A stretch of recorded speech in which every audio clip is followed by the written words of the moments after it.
இப்போ ஒரு பெரிய ஒரு பிரச்சனை இந்த ஏஐ. இட்ஸ் ஏஐங்கிறது it's a boon and a bane I think. Because அதாவது நம் டெக்னாலஜிங்கிறது நம்ம ஹியூமன்ஸ் கண்டுபிடிச்சது. இன்னைக்கு அது நம்மளையே மீறி எங்கேயோ போற மாதிரி இருக்கு. இப்போ சோஷியல் மீடியால பார்க்கும்போது திடீர்னு நானே போய் பார்ப்பேன், நான் இந்த மாதிரி ட்ரெஸ் போட்டேன் நான். ஏன்னா அவ்வளோ ரியலா இருக்கு அந்த போட்டோஸ்லாம், அவ்வளோ ஒரிஜினலா இருக்கு.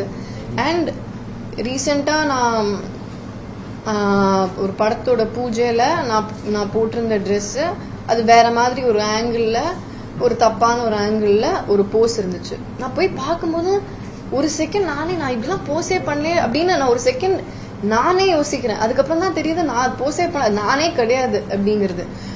ஸோ டெஃபினெட்லி ரொம்ப ஒரு மாதிரி இரிட்டேட்டிங்கா தான் சார் இருக்கு உண்மையா சொல்லணும்னா. அது எங்க போயிட்டு இருக்குன்னே தெரியல. அண்ட் இதெல்லாம் பண்றதுனால அவங்களுக்கு என்ன கெயின்? What to